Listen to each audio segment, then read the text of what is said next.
Clara's fingers had gone white, gripping her baby brother's blanket. She didn't cry anymore. She'd already used up every tear she had, watching the wagon train disappear over the ridge. 9 years old, with one twisted leg dragging useless through the Texas dirt, she felt completely alone. And Samuel, barely 3 months old, was so quiet now that she kept pressing her ear to his small chest just to make sure he was still breathing. When a stranger's horse slowed on the trail above her, Clara looked up, her heart pounding against her ribs, and said the only thing she had left to say, "Please don't leave us." Ethan Walker had been riding the same stretch of wagon trail for 11 long years. And in all that time, he had never once stopped for anything he didn't absolutely have to stop for. That was the strict rule he lived by now. Keep moving. Don't look too long at anything that might make you feel something. Because in this harsh territory, feeling something had a way of costing a man everything. And Ethan Walker had nothing left to spend. His soul had gone numb a long time ago. But today, his horse, a big gray gelding named Dust, slowed down without even being asked. Ethan felt the sudden change in the animal's gait, a hesitation, a lean forward in the ears, and he almost urged the horse on. He almost kept riding. Then he heard it. It wasn't crying exactly. It was something thinner than crying, something that had come out the other side of crying and just kept going. It was a sound of pure exhaustion. He pulled Dust to a dead stop. Down off the left side of the trail, pressed against the rough root of a broken mesquite tree, a child was sitting in the dirt. She was small, far too small for a 9-year-old. Her dress was the color of ash and torn at both shoulders, and one of her legs lay at an angle that made something twist painfully in Ethan's chest before he'd even had time to think about it. She was holding a tiny bundle wrapped in a piece of old horse blanket against her chest, and that was exactly where the thin sound was coming from. Ethan dismounted without even making a conscious decision to do so. He walked down the shallow embankment, keeping his hands visible and moving slow, the way you move around a spooked, dangerous animal. The girl watched him come. She didn't run because she couldn't run, and she didn't scream. She just watched him with dark eyes that were far too old for the young face they lived in, still and steady as creek water in a deep drought. He crouched down a few feet away in the dirt. "Hey," he said, his voice rough from disuse. "Hey," the girl said back, her voice remarkably steady. He looked down at the bundle she was holding. It was an infant, so young it barely had the mass to hold its own shape. Its tiny face was scrunched and red from effort, its cry going ragged and thin like an old lantern running completely out of oil. "That yours?" Ethan asked, looking at the baby. "My brother," the girl said. "His name's Samuel. He's hungry, and I ain't got nothing to feed him." Ethan looked back up the trail. The wagon ruts were fresh, hours old at most. He looked back at the girl. "Where's your people?" Something cold moved across her face. It was the look of a person who had already made their accounting of a terrible situation and come out the other side of it. "Gone," she said flatly. "Gone how?" Ethan asked. She shifted Samuel against her chest with a practiced ease that broke something quiet inside Ethan's ribcage. The baby's cry died down to a wet, exhausted murmur. "My stepfather said me and Samuel was slowing everybody down." she explained, her voice dropping. Said a cripple girl and a sick baby wasn't worth the water they drank, so he stopped the wagon and told me to get out. So I got out. Ethan stared at her, stunned. And your mother? She cried real hard, Clara whispered. But she didn't get out with us. Ethan sat with that brutal truth for a moment. He didn't say anything because there wasn't anything decent to say about a monster who would do that. He looked at the baby, then at the girl's ruined leg, and then at the trail stretching empty and pale in both directions. How long you been sitting here? Since before noon, she said, tilting her chin at the burning sky. Reckon it's past 4 now. The baby's lips were dry and cracked. His color was wrong, too white at the edges and too dark under his tiny eyes. He needs water, Ethan said, and milk if we can find it. I know that. Her voice sharpened for just a moment before she pulled it back. Sir. Ethan reached behind him, unhooked his canteen, and held it out toward her. She took it immediately with no hesitation and no pride. She unstopped it and dripped water carefully onto her own finger, then pressed that wet finger to Samuel's dry lips. The baby's mouth moved hungrily. She did it again, patient, slow, and completely certain in what she was doing. Ethan watched her in silence. After a minute, she handed the canteen back. Thank you, she said. I'm Clara May Bennett. Ethan introduced himself. Ethan Walker. She studied him with those old, quiet eyes.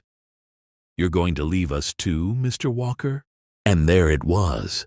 The ultimate question sitting in the dirt between them, like a heavy stone he'd have to step over or step around for the rest of his life. He looked at this 9-year-old girl with her ruined leg, her dying baby brother, and her level voice, and he felt something happen inside his chest that he hadn't felt in 3 long years. It wasn't love, not yet. It was something that came before love. It felt like recognition. No, he said firmly, I ain't leaving you. Clara nodded once, like she was recording a certified fact. All right then, she said. He got his arms under her without making a production out of it, lifting her carefully with Samuel still held tightly against her chest, and carried them both up to where Dust stood waiting. Getting Clara into the saddle required some working out because her leg meant she couldn't sit the normal way. But she didn't complain, and she didn't apologize. She just adjusted herself until she found the position that worked, held Samuel firm, and said, I'm good, in a voice that left absolutely no room for argument. Ethan took the baby from her long enough to mount behind her, then settled Samuel into the crook of his left arm. The infant was disturbingly light. He could feel the small ribs working. He's going to be all right, Clara said, not as a question, but as a statement. We'll see to it, Ethan told her. He turned Dust toward home and didn't look back at the trail. The ranch sat 4 miles outside of Red Hollow, set back from the road behind a line of old cottonwoods that had gone mostly bare in the fall cold. It wasn't much to look at, and Ethan knew that better than anyone. The cabin had a window on the north side that leaked wind when the weather turned. The barn roof had needed patching for 2 years, and the kitchen had exactly the kind of emptiness that comes not from being bare, but from once having been full. He'd stopped seeing it a long time ago. To him, it was just a place to sleep.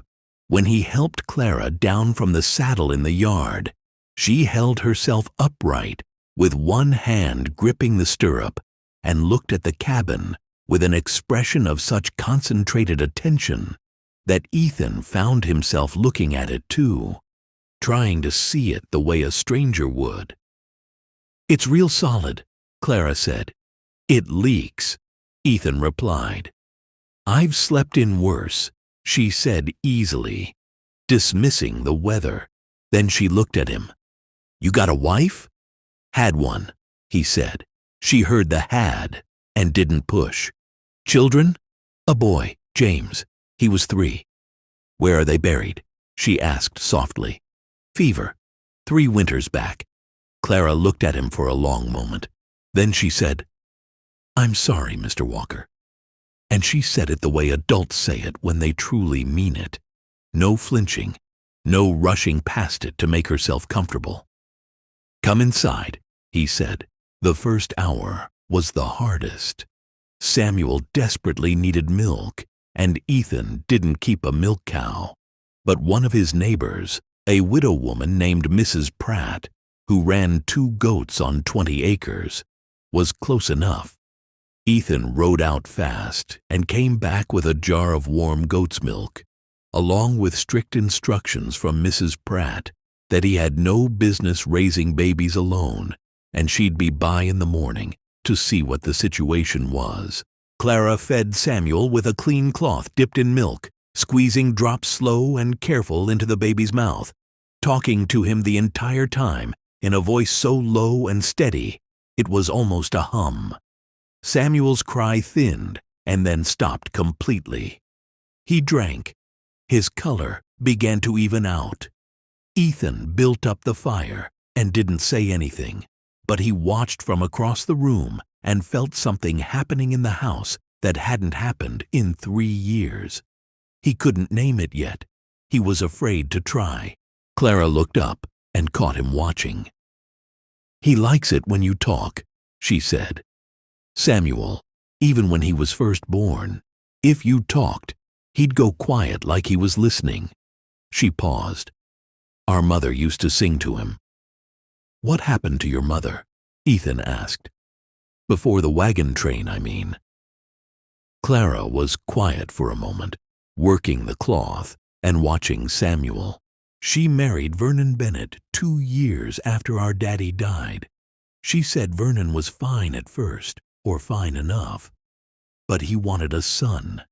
And when Samuel came, something changed. He got impatient with everything that wasn't moving fast enough or earning enough." She touched Samuel's cheek with one finger. "With me. Well, how'd your leg come to be the way it is?" Ethan asked. "Born that way," she said flatly. "The doctor told my mama it was a bad position in the womb. Said there weren't nothing to do about it. Vernon said that was the worst luck he'd ever heard of, and that God had it out for him personal." She glanced up. "He said a lot of things.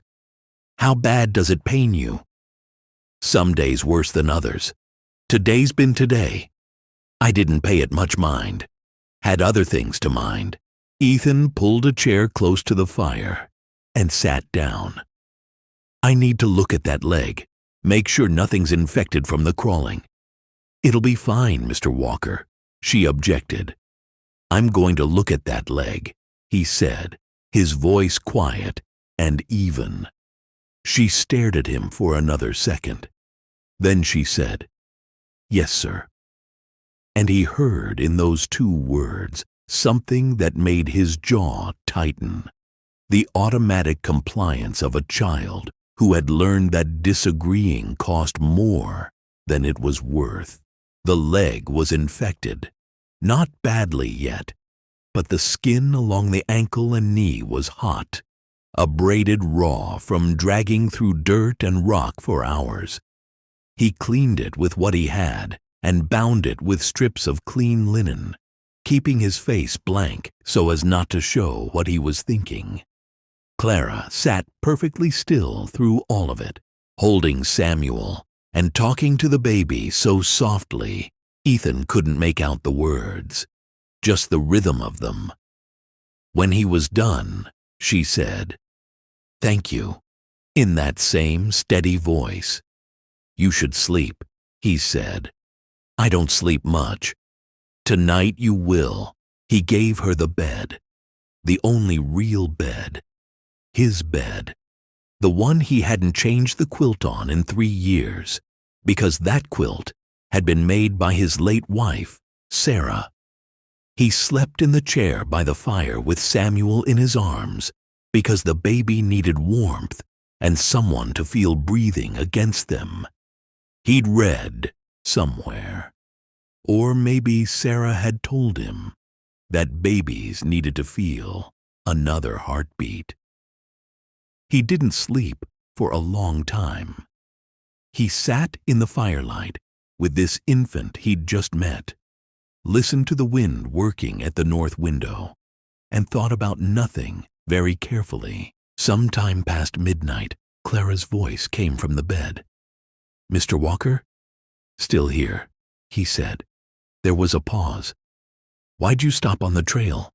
You could have kept riding." Ethan looked into the dying fire. "Dust stopped," he said. "The horse. He heard something. But you came down anyway." "Yes." Another pause. "Most people don't." He didn't have an answer for that, because it was true. And they both knew it was true. And covering the truth with words wouldn't help either of them. "Get some sleep, Clara," he said. She was quiet for a moment. Then, "Mr. Walker, I want you to know I ain't going to be a burden. I can cook. I can mend. I'm real good with numbers.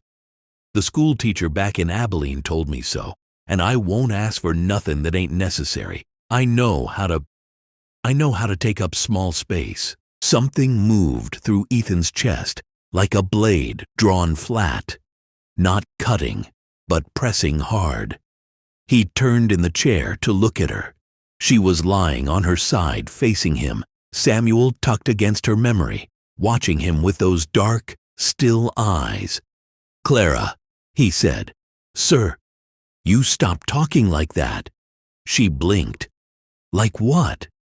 "Like you got to earn the right to exist somewhere." His voice came out rougher than he meant, so he steadied it. "You don't owe me a list of your uses. You're a child. You don't owe anybody that." She stared at him, absorbing his words. "Now go to sleep," he said. She was quiet for a long moment, then turned her face toward the wall, and eventually she slept. Ethan sat with Samuel and watched the fire burn down, trying not to think about the fact that for the first time in 3 years, his house didn't feel like a grave. Morning came hard and gray, the way West Texas mornings did in late fall, with a cold that got into the boards of the cabin and made everything creak. Ethan was already at the stove when Clara woke up. Samuel, who had fed twice more through the night with the last of the goat's milk, was sleeping in a wooden crate Ethan had lined with the cleanest blanket he owned.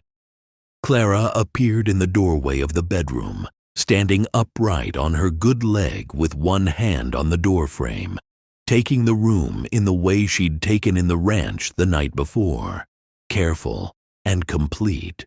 "Coffee?" Ethan asked. "Yes, please." He poured a cup and set it on the table. She made her way across the room with a movement that was almost graceful in its efficiency. Not the gait she would have had with 2 good legs, but completely her own, worked out over 9 years of necessity. She sat down and wrapped both hands around the warm cup. "You were up all night," she said. "Some of it. You don't have to do that. I can hear Samuel in the night." "I know you can." He set a plate of biscuits on the table. "Eat." She ate 3 biscuits one after another, without apology. Ethan felt something ease in him at the sight of it, the pure animal relief of watching someone who had been deeply hungry eat without shame. When she was done, She looked at him across the table. What happens now? Today I ride into Red Hollow and talk to Doc Harper about Samuel. See if there's something we ought to be doing that we ain't. He poured himself more coffee. Then I start asking around about your stepfather. Her face changed slightly, a tightening around the eyes. About Vernon? About what legal standing he's got over you and Samuel, Ethan said. Whether he can come back for you. He won't come back, Clara said. He doesn't want us. Wanting and owning are different things, Clara. She went quiet. Her hands tightened around the cup. What if he has papers? She said, her voice dropping lower. What if he signed something? Vernon was always signing papers.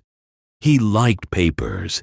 He said papers made things real. Then we'd deal with what the papers say. Ethan held her gaze firmly.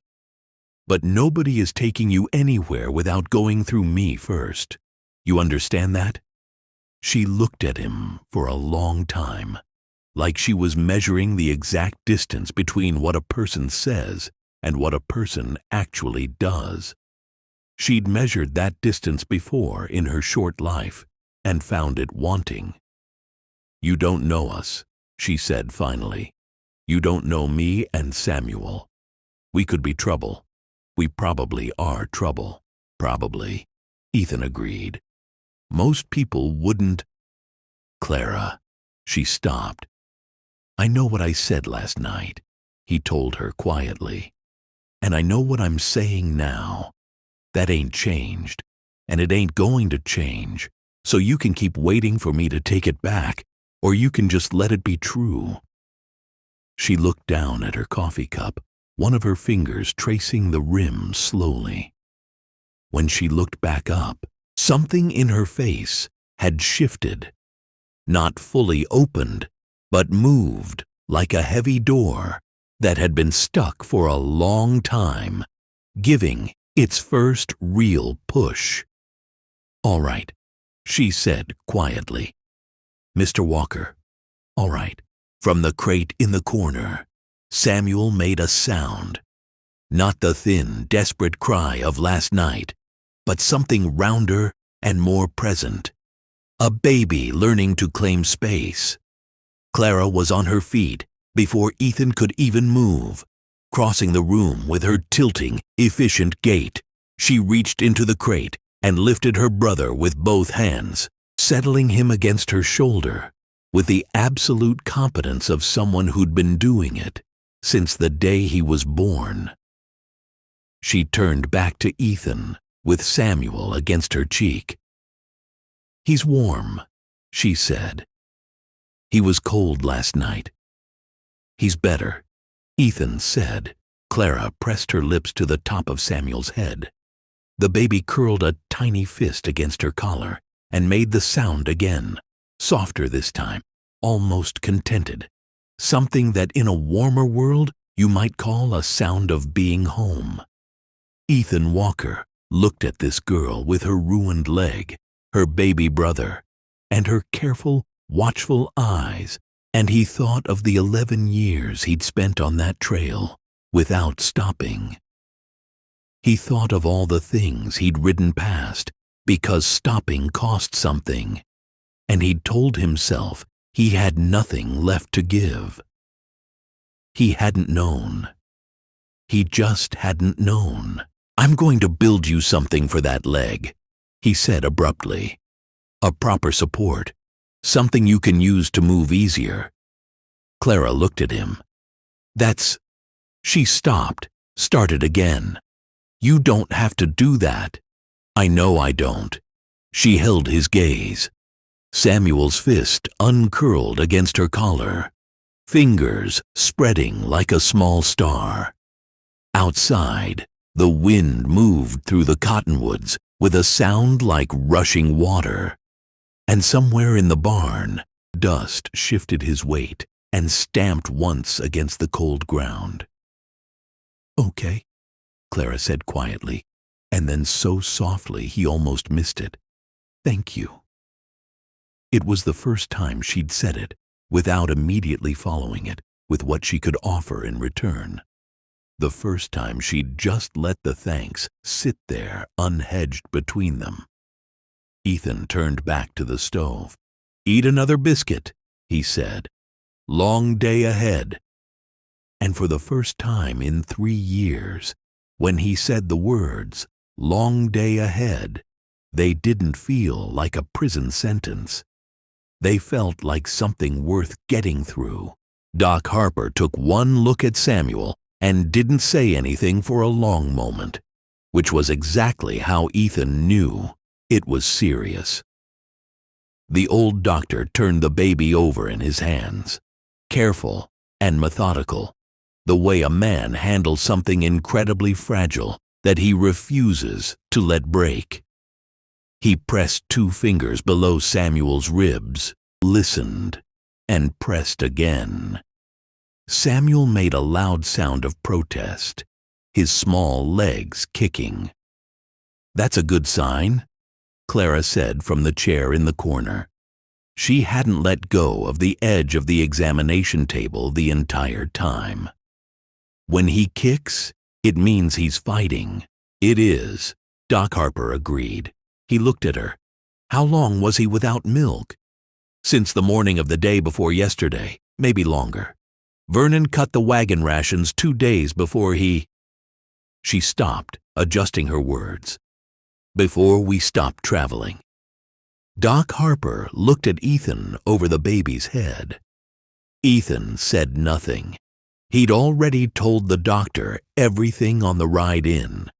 "He's dehydrated and underweight," Doc Harper said, "but his heart is sound and his lungs are clear.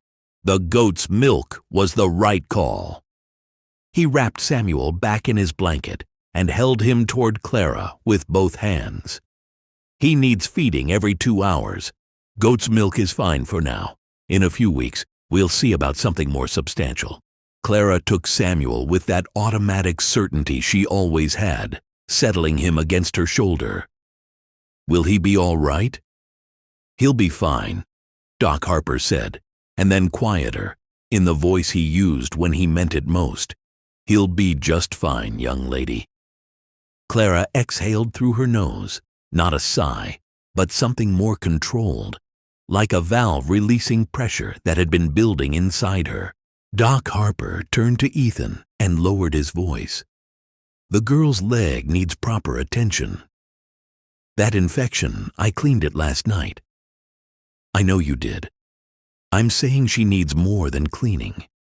There's a man in San Antonio, a physician who studied in Boston, who's done incredible work with congenital limb conditions, bracing and corrective supports." He paused, looking toward Clara. "I'm not saying it fixes what was done wrong in the womb, but he's helped children walk who didn't think they'd ever walk right." Ethan looked at Clara. She was talking softly to Samuel, pretending not to listen, which Ethan was beginning to understand was a thing she did, listening intently while looking away. "Write down his name," Ethan said. Doc Harper wrote it down, set his pen on the desk, and folded his hands. He looked at Ethan the way he had since. Ethan was 17 years old, the only man in Red Hollow who treated him like his questions deserved real answers. "Ethan," he said seriously, "you need to talk to Judge Alcott." "I know. Today, not next week. Today." He leaned forward. "If that stepfather signed anything over to anybody, you are sitting on a problem that won't stay quiet." "I said I know, Herschel. I'm saying it again, because you've got that look on your face." "What look?" "The look you get when you've already decided something and you're just waiting for the world to catch up." Doc Harper stood. "Alcott owes me a favor. I'll send word ahead. Go see him this afternoon."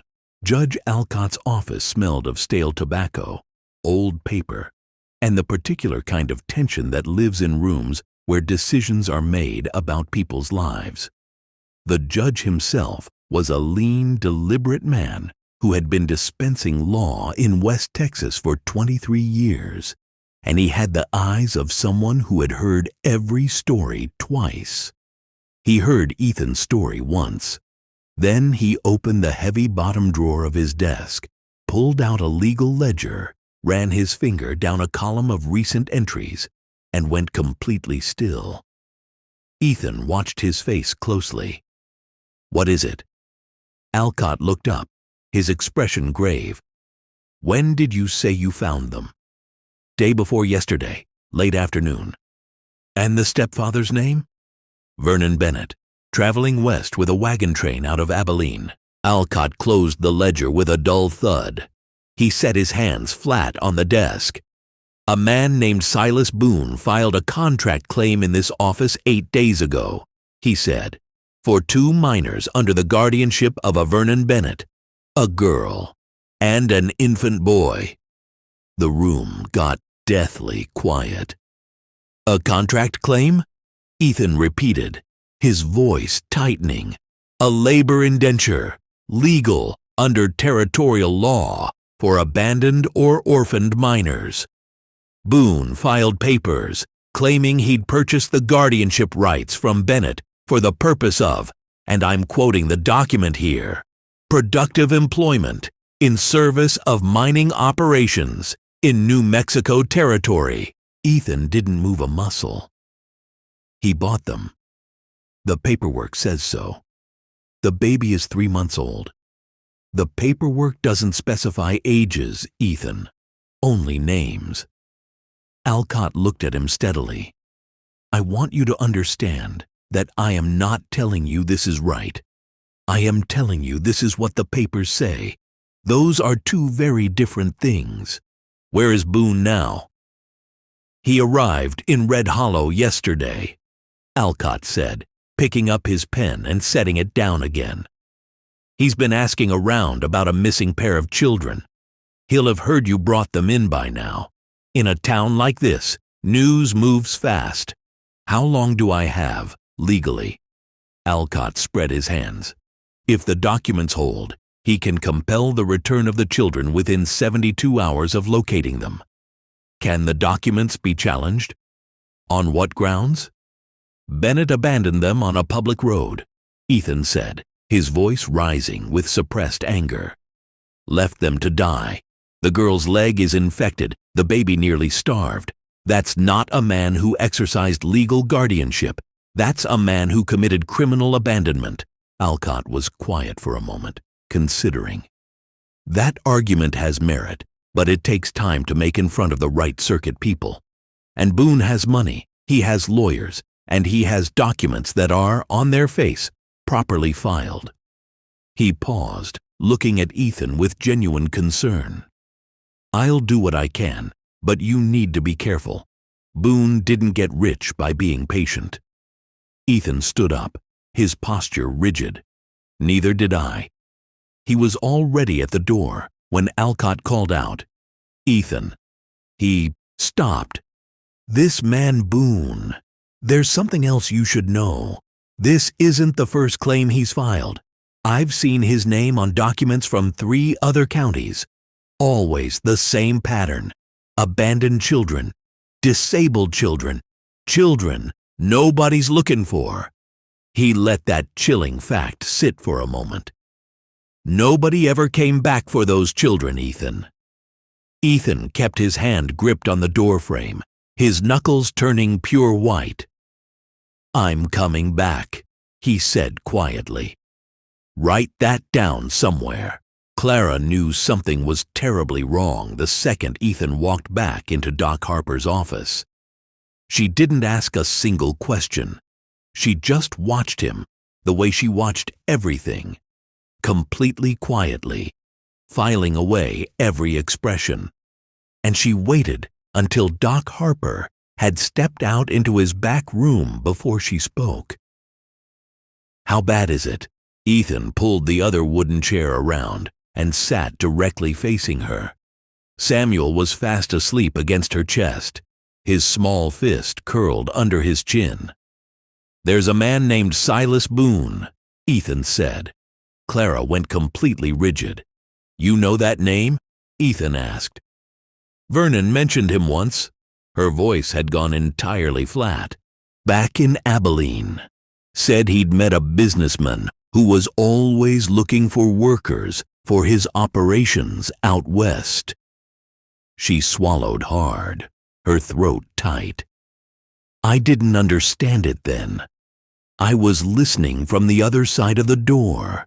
"Your stepfather signed papers, Clara," Ethan said, hating the words as he spoke them. "Legal papers transferring guardianship of you and Samuel to Boone." The color drained from Clara's face so completely it frightened him. But she didn't cry out, and she didn't make a sound. She just pulled Samuel closer, pressed her lips together into a thin line, and looked at a blank point somewhere past Ethan's shoulder. "He sold us," she said in a hollow whisper. "Yes." "For money?" "Yes." She was dead, silent. Samuel stirred slightly in his sleep, and she automatically adjusted her hold on him, her hand spreading flat across his small back. Ethan watched her do it. This child, steadying her baby brother while the entire ground fell out from under her feet, and he felt something cold and absolute settle into his own chest. "What happens now?" she asked. "Now. I fight it." "Can you?" "I'm going to." Her dark eyes snapped directly to his. "Mr. Walker, I need you to tell me the truth. Not what you think I want to hear. The real truth." He held her fierce gaze. "Boone has papers. Papers the territorial law recognizes. I have a judge working to challenge them, but it takes time. And Boone knows where you are now." He paused, delivering the final blow. "He'll come. When?" "Soon. Maybe today." Clara looked down at the sleeping baby in her arms. Her jaw tightened until it looked like stone. "He can't have Samuel," she said. It wasn't dramatic, and it wasn't loud. It was the flattest, most absolute thing Ethan had ever heard come out of a human being. "I don't care what the papers say. He cannot have Samuel." "He won't," Ethan vowed. "You don't know that." "No," Ethan said honestly. "But I know that I'm standing between you and anyone who tries. And that's going to have to be enough for right now." Clara looked at him for a long, heavy moment, the kind of look that measures a person down to the very bone. Then she nodded once, short and sharp, like she'd made a final decision she was going to stand behind forever. "All right," she said. "Then we go back to the ranch." "That's right, and we don't run." "No," Ethan said, a dangerous edge in his voice. "We don't run." The wind began to moan as they arrived back at the cabin, bringing with it a deep frost that threatened to kill whatever remained of the summer grass. Ethan immediately went to work, securing the doors, his face set in grim determination.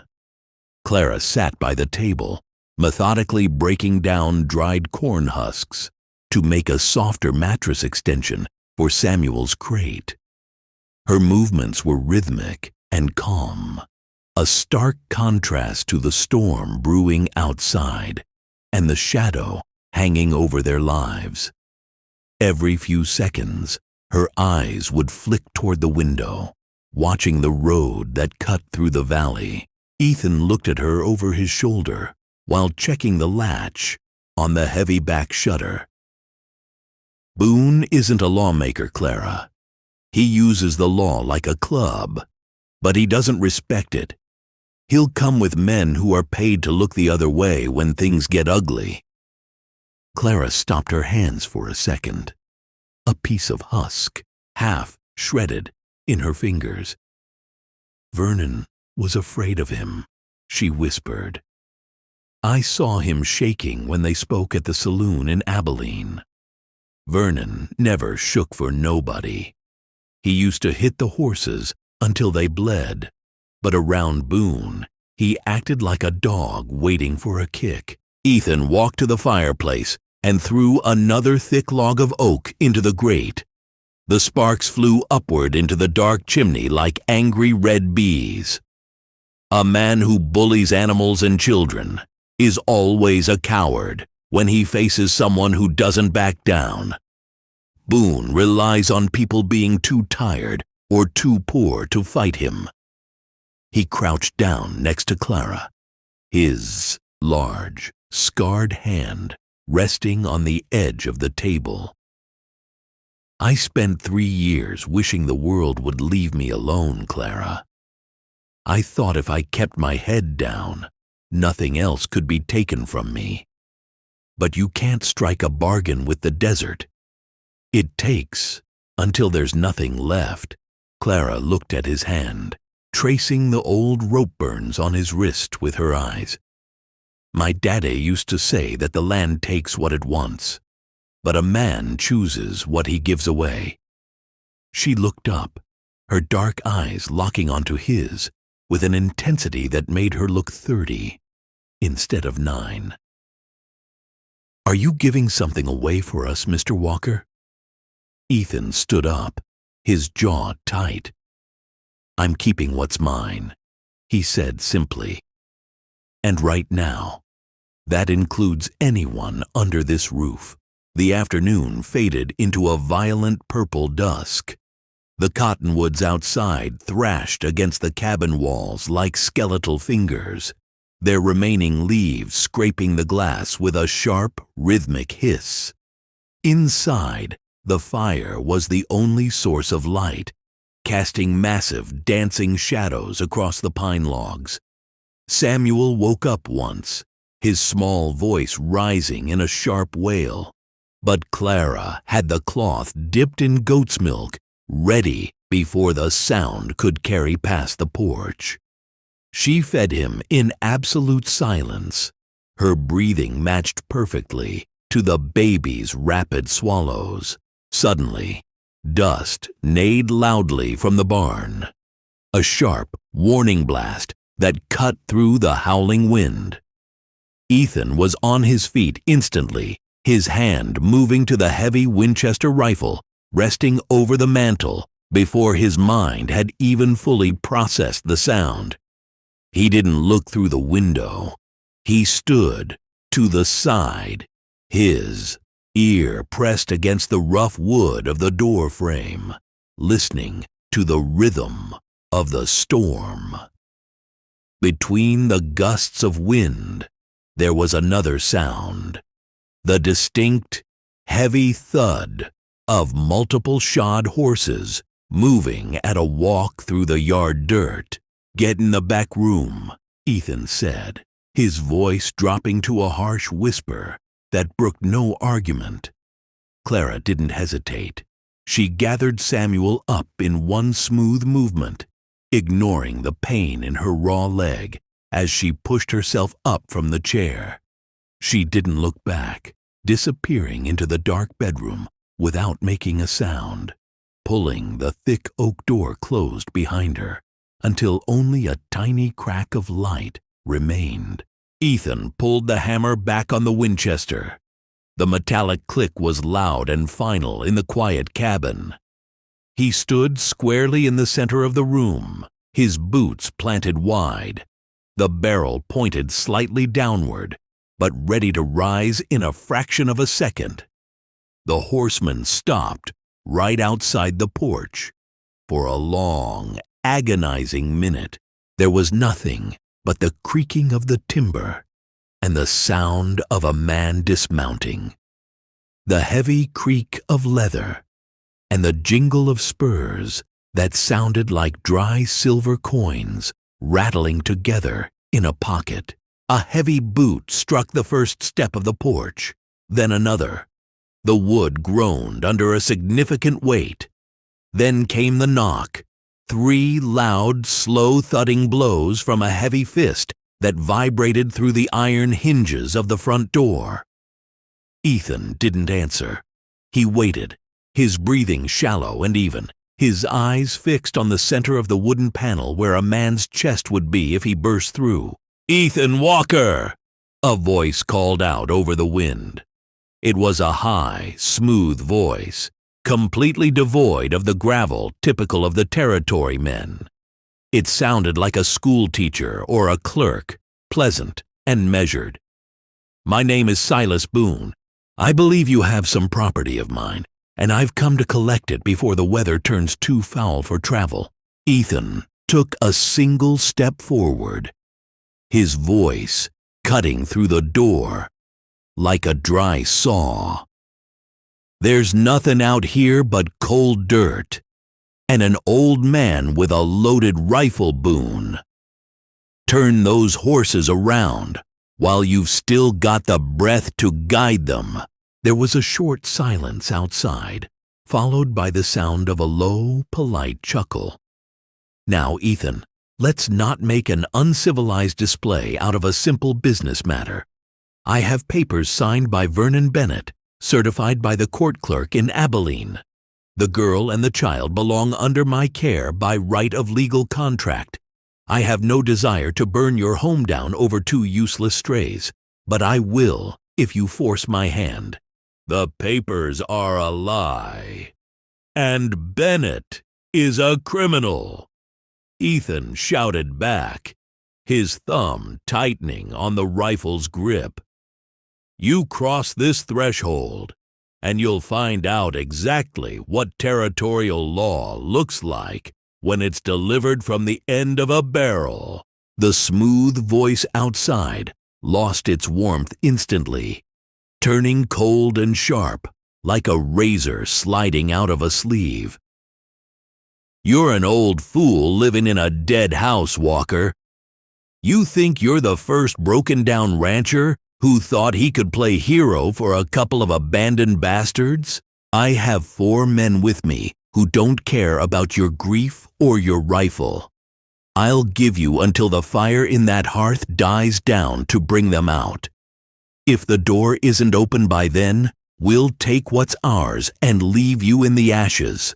The footsteps retreated down the porch stairs, the spurs jingling into the darkness as Boone walked back to his horse.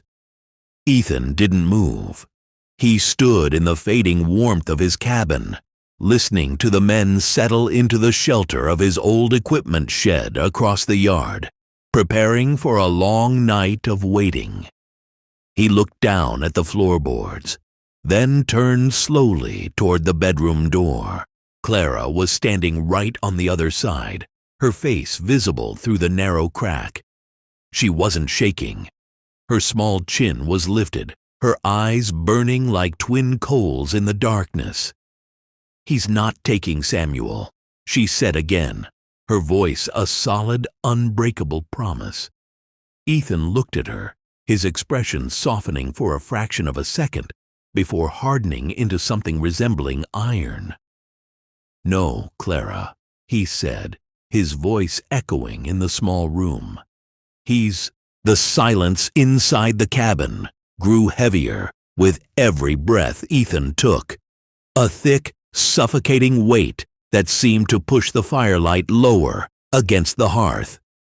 Outside, the sound of Silas Boone's men settling into the old equipment shed was a constant mocking reminder that time was no longer on their side.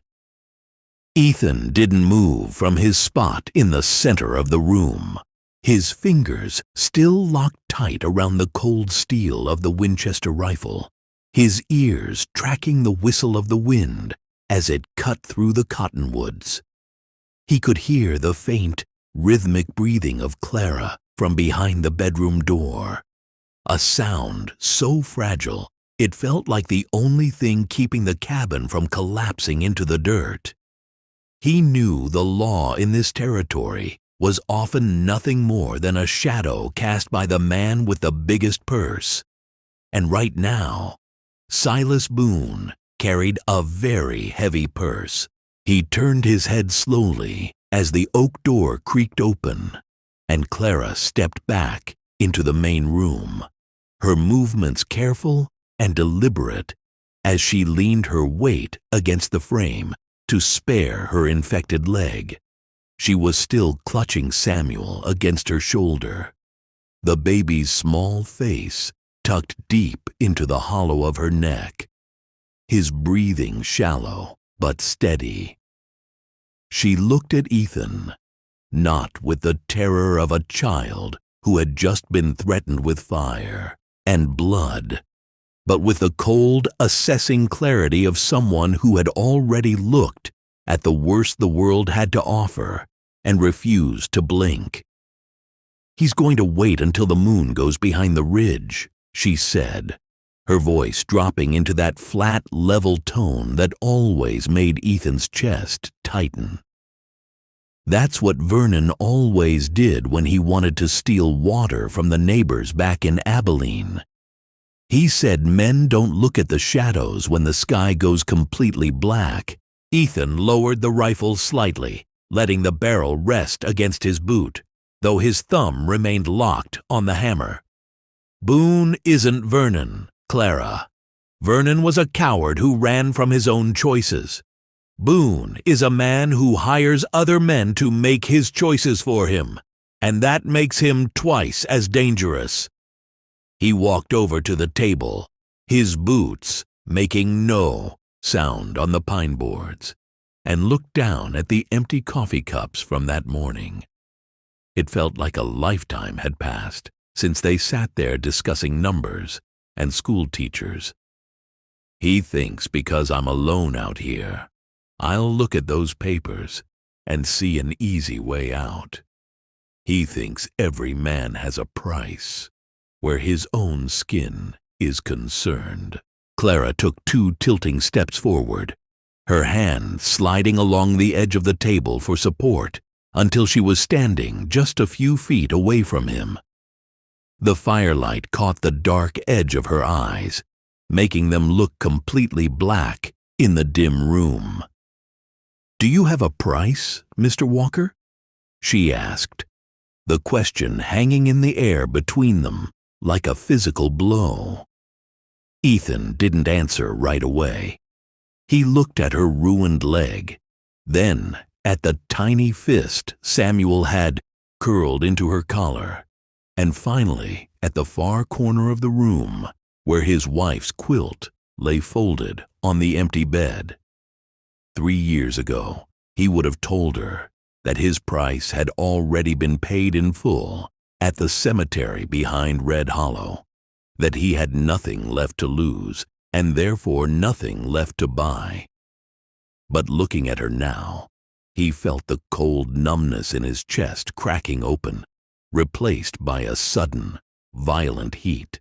"My price was settled 3 winters back, Clara," Ethan said, his voice dropping into a rough, quiet register that carried the full weight of the years he'd spent alone on the trail.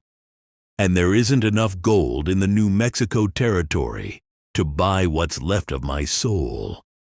You and that boy stay right where you are. If anyone tries to lay a hand on that door, you don't look back, and you don't wait for me to tell you to run. You take the back window and you head straight for the tree line." Clara didn't nod this time.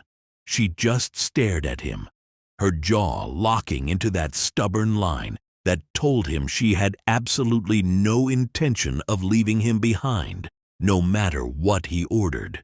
The hours dragged on like a slow bleed, the wind outside rising to a frantic, howling scream that rattled the loose tin on the barn roof.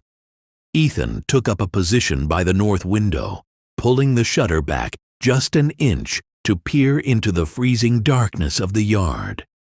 Across the clearing, a faint, orange glow showed through the slats of the equipment shed. The men had built a small fire of their own, confident enough in their numbers that they didn't care about hiding their presence. They knew Ethan was trapped inside, a single man with 2 children, and they were willing to let the cold do the work of wearing him down before they made their move. Every few minutes, a shadow would pass in front of that orange glow, the silhouette of a man with a rifle slung over his shoulder, a silent promise of what was coming when the hearth fire finally went out. Inside the bedroom, Samuel began to stir, his small voice rising in a weak, frustrated whimper that signaled his hunger. Clara immediately moved back into the shadows, her hands working quickly in the dark to prepare the last of the goat's milk Ethan had brought from Mrs. Pratt's farm. She didn't turn on a lamp. She worked by touch alone, her fingers moving with the precise, practiced grace of a child who had spent her entire life learning how to survive in spaces that weren't built for her. Ethan listened to her whispering to the baby, a low, rhythmic murmur that sounded almost like a prayer, though he knew it was just her way of keeping the world from closing in on them. "You're okay, Samuel," she whispered, her voice carrying through the log walls. "We're right here. The big man isn't going to let them in. You just drink your milk." Ethan felt a sudden, sharp ache in his throat as he listened to her. He remembered his own son, James, making that same small, contented sound when Sarah would feed him by the window on summer nights before the fever took them both. He had forgotten what it felt like to have a purpose that extended beyond the next sunrise, forgotten that a house could hold anything other than the memory of dead people. He looked down, at the Winchester in his hands, his knuckles turning white against the wood. Silas Boone thought he was fighting for a piece of property, a couple of legal documents that gave him the right to exploit 2 children for profit. He didn't know he was fighting a man who had just remembered what it felt like to be alive, and that made Ethan the most dangerous thing in that valley. Around midnight, the wind died down to a low, sinister hiss, the sudden quiet inside the cabin feeling more threatening than the storm had been. Dust gave a sharp, nervous stomp from his stall in the barn, followed by the dull, unmistakable sound of a heavy boots crunching through the frozen crust of the mud outside. Ethan went entirely rigid, his body melting into the deep shadow beside the front window, his eyes fixed on the narrow strip of yard visible through the shutter crack. 3 men were moving across the clearing, their figures wrapped in heavy sheepskin coats, their rifles held low against their thighs. They weren't rushing. They walked with the slow, arrogant confidence of men who believed the outcome of this night had already been decided in Judge Alcott's ledger. Silas Boone walked behind them, his tall, slender frame easily recognizable even in the dark by the expensive wool coat he wore and the silver handle of the cane he carried in his left hand. He stopped just at the edge of the porch steps, tilted his head back, and looked up at the dark sky as if checking the time. "Walker," he called out, his smooth, pleasant voice cutting through the freezing air with an unnatural, chilling clarity. "The fire in your hearth looks low from out here. I'm a man of my word, and the 72 hours your judge talked about don't mean a damn thing out in the brush. Bring the girl and the boy out now, and I'll leave you enough horses to ride into town and find yourself a new life."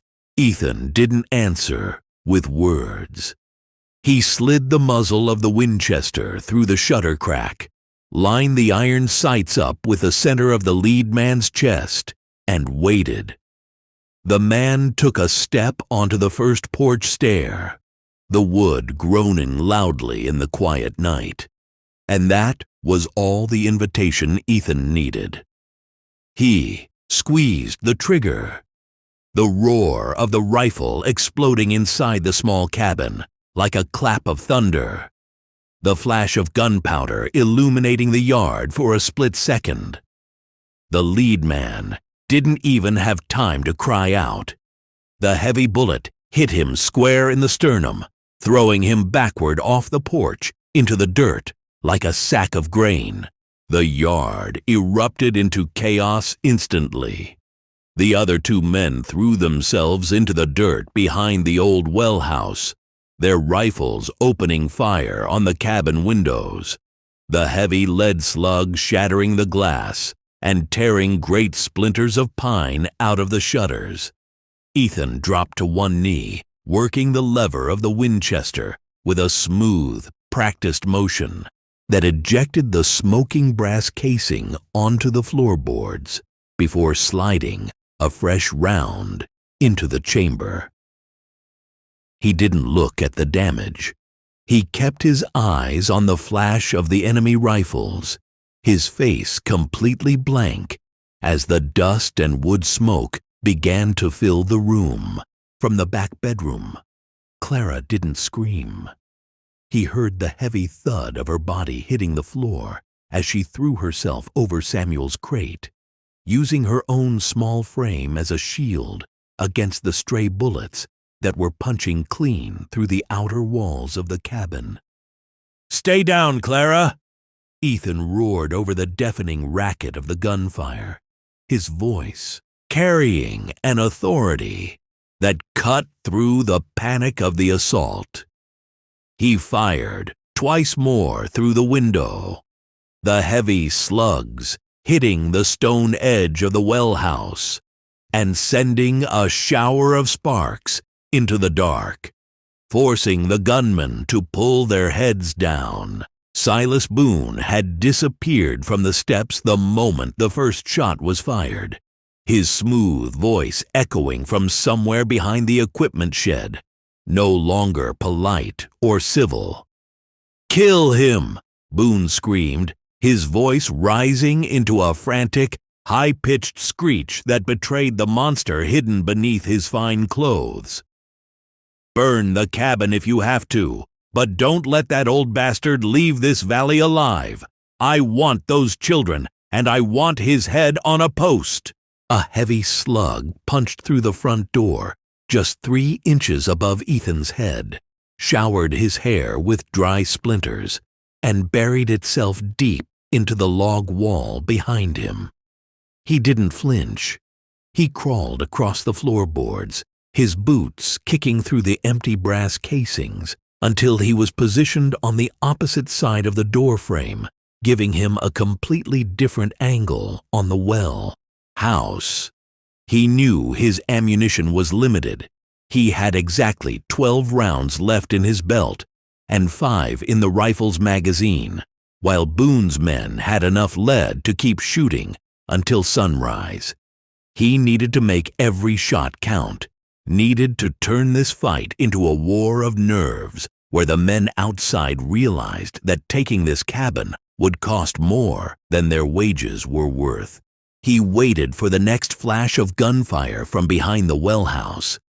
The second gunman, an older man with a ragged beard and a grease-stained hat, leaned out to take a shot at the north window, exposing his right shoulder for a fraction of a second.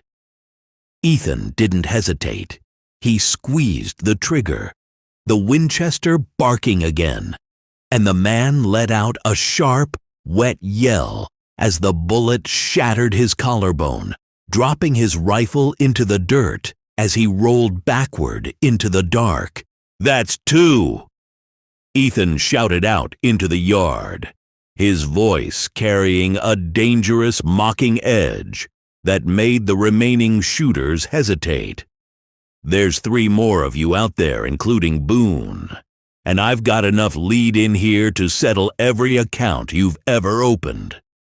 Come on up the steps if you think those papers are worth dying for." A heavy silence descended over the yard again, the smoke from the rifles drifting across the clearing like a gray shroud. The remaining gunman behind the well house didn't fire back.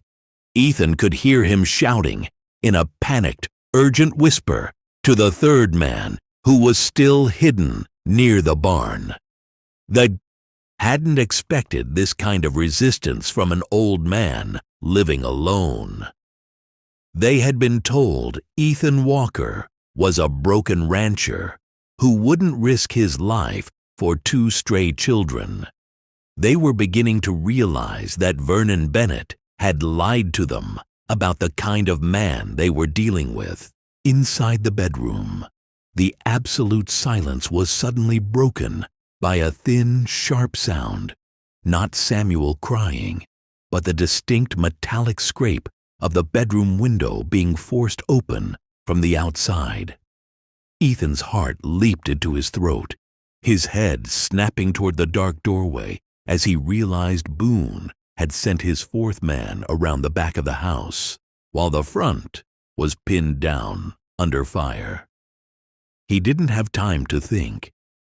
He threw himself across the main room, his heavy boots skidding on the pine boards as he burst into the bedroom just in time to see a massive, shadow-covered figure climbing through the high wooden frame, a long Bowie knife gleaming in his hand. Clara was lying on her side in the dirt next to the crate, her good leg tucked under her as she tried to drag Samuel toward the closet. The intruder didn't look at her. His eyes were fixed on the baby, his large, filthy hand reaching down toward the handle of the crate with a grunt of triumph. "Got you, you little bastard!" the man growled, his voice thick with tobacco and grease. Before his hand could touch the wood, Clara swung her injured leg with everything she had, her heavy, primitive leather brace striking the man square across the shin with a dull, cracking impact. The man let out a sharp grunt of surprise, his balance wavering for just a second, and that was all the time Ethan needed. He hit the man like a falling timber, his shoulder driving into the intruder's ribs and carrying them both backward against the heavy oak dresser with a crash that shook the entire cabin. The Winchester went flying from Ethan's hand, clattering across the floor into the darkness beneath the bed. The intruder was younger and heavier than Ethan, his breath smelling of sour whiskey as he recovered from the impact and drove a thick, scarred fist into Ethan's jaw, sending a flash of white light across his vision. Ethan stumbled backward, his boots tangling in the edge of his wife's quilt, but he refused to go down. He reached out with both hands, locking his fingers around the man's throat, his thumbs digging deep into the windpipe with a desperate animal strength that he hadn't used in years. The 2 men thrashed across the small room in the dark, smashing into the washstand and sending the ceramic pitcher shattering against the floorboards. The intruder lunged forward with the Bowie knife, the sharp blade slicing clean through the sleeve of Ethan's shirt and leaving a deep, burning line across his forearm.